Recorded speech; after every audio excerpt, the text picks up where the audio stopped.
Halo, Assalamualaikum warahmatullahi wabarakatuh. Shalom, Om Swastiastu, Namo Buddhaya.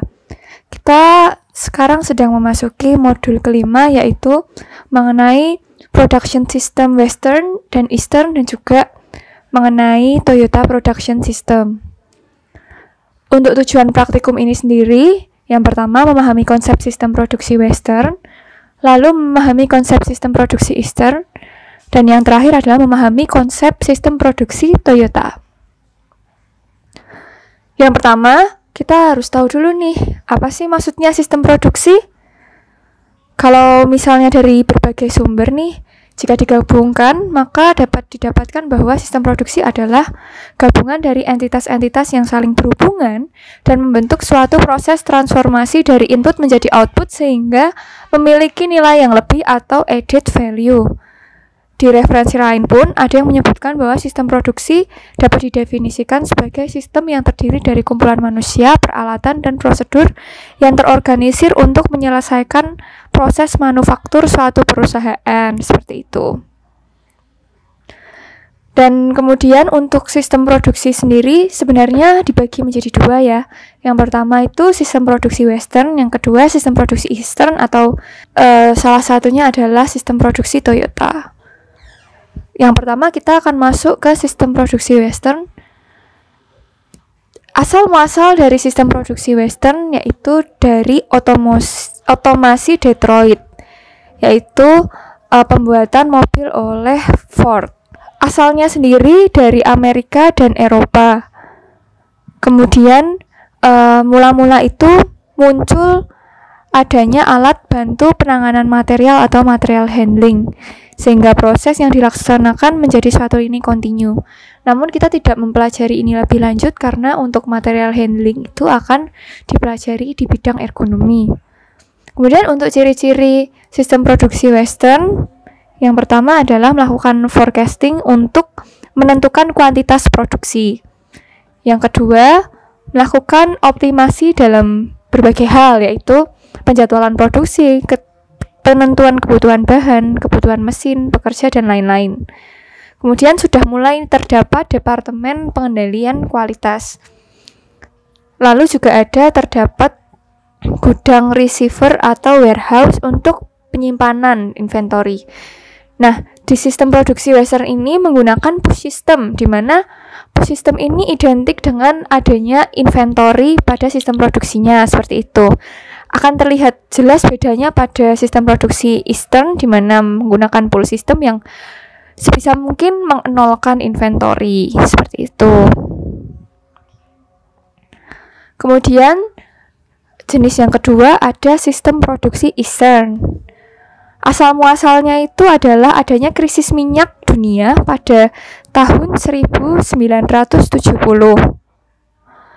Nah, kemudian ada seorang tokoh teknik industri, yaitu Edward Deming, yang memberikan beberapa penjelasan mengenai pengurangan cost atau tentang manajemen kualitas, seperti itu.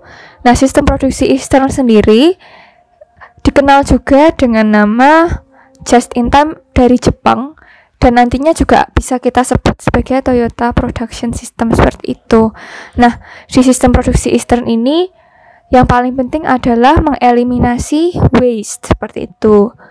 Kemudian ciri-cirinya adalah menerapkan sistem JIT atau just in time. Lalu adanya autonomasi QC. Jadi QC itu tidak berada di satu departemen saja, tetapi di setiap workstation itu sudah terdapat QC, seperti itu, sehingga meminimalisir adanya waste berupa barang yang cacat. Kemudian jumlah worker fleksibel sesuai dengan manpower yang dibutuhkan oleh setiap workstation. Dan yang terakhir itu adalah adanya pikiran kreatif dan terbuka dari karyawan yang harus selalu diterima. Sistem produksi Eastern ini menggunakan pull system, di mana pull system itu kalau bisa meminimalisir inventory yang ada, sangat berbeda dengan Western ya. Dan di Eastern ini tidak terdapat forecasting sama sekali. Jadi permintaannya itu diambil dari customernya langsung, seperti itu. Kemudian kita akan masuk ke sistem produksi Toyota. Nah, sebenarnya sistem produksi Toyota itu merupakan bagian dari sistem produksi Eastern. Tujuannya adalah minimize cost dan increase productivity, kemudian penghilangan waste. Ini tidak hanya produksi berlebih ya, tapi juga waste itu kan ada banyak ya, ada 8. Kemudian ada pengendalian jumlah, jaminan mutu, penghormatan pada manusia, kemudian adanya tenaga kerja yang fleksibel, asli dan pintar, dan paling penting adalah produksinya itu GIT, seperti itu. Dan juga di sistem produksi Toyota ini mengutamakan adanya Kaizen atau continuous improvement supaya profit itu bisa semakin naik, productivity semakin naik, tapi biayanya tetap atau malah turun, seperti itu.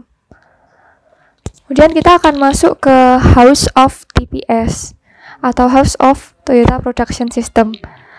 Ini merupakan gambaran yang paling simple dari Toyota Production System, yaitu yang paling bawah itu ada standar kerja dan 5R.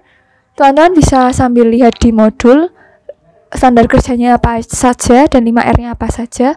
Kemudian ditopang oleh 2 pilar, yaitu GIT dan juga JIDOKA.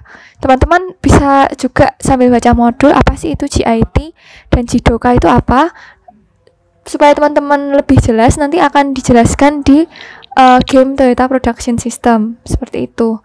Dan untuk atapnya itu adalah best safety, best quality, lowest cost, shortest lead time, tapi high moral terhadap manusia. Sementara untuk yang terbaru, Toyota Production System telah mengeluarkan House of TPS yang lebih detail lagi, seperti ini. Oke, di sini lebih detail lagi ya teman-teman. Jadi standarisasinya sudah didetailkan, kemudian itu istilah-istilahnya juga sudah ada di modul, nanti teman-teman bisa baca. Nah, kemudian kita akan masuk ke waste dari TPS berdasarkan Likert ya. Nah, kalau berdasarkan si Likert ini, waste itu dibagi menjadi 8, tetapi yang nomor 8 itu ada yang bilang bahwa itu sebenarnya tidak masuk, tidak apa-apa. Jadi yang paling penting itu nomor 1 sampai 7 itu masuk, tapi kalau nomor 8 itu tidak harus masuk, tidak apa-apa. Oke, yang pertama itu overproduction, yaitu pemborosan dengan membuat produk lebih dari permintaan. Yang kedua, defect. Defect itu pemborosan dari jasa atau produk yang gagal. Nah, itulah mengapa kalau di sistem produksi Eastern itu ada autonomasi QC itu ada di setiap workstation, supaya bila pada workstation itu ada barang yang rusak, maka bisa di rework atau dibuang saja di workstation itu. Sementara kalau di Western kan QC-nya itu ada di satu departemen, jadi sudah melewati banyak proses baru di QC. Nah, setelah melewati banyak proses baru di QC, ada kemungkinan bahwa benda itu tidak bisa di rework lagi, dan tentunya sudah menambah banyak sekali cost kan apabila itu dibuang seperti itu. Oleh karena itu di Toyota Production System itu harus meminimalkan atau bahkan menghilangkan defect dengan adanya autonomasi QC di setiap workstation. Ya, nomor 3 itu adalah pemborosan berupa waktu tunggu proses selanjutnya, waiting atau bisa dibilang idle. Nah, kalau misalnya di Toyota Production System itu, idle itu kalau bisa diminimalkan, jadi benar-benar produktif. Apabila ada yang idle, maka kemungkinan worker itu akan dibuang seperti itu, atau mungkin dipindahkan ke workstation lain. Makanya jumlah dari worker itu tuh fleksibel. Nanti akan lebih jelas lagi di game Toyota Production System. Kemudian nomor 4, pemborosan terhadap waktu, sumber daya, dan biaya ketika ada perpindahan barang yang tidak diperlukan atau transportation.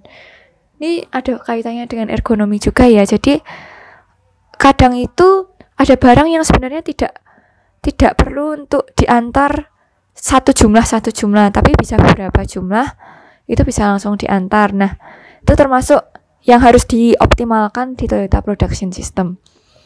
Kemudian nomor 5, inventory. Nah, ini yang paling membedakan juga. Jadi di Toyota Production System itu tidak boleh ada inventory. Jadi inventory diusahakan selalu 0.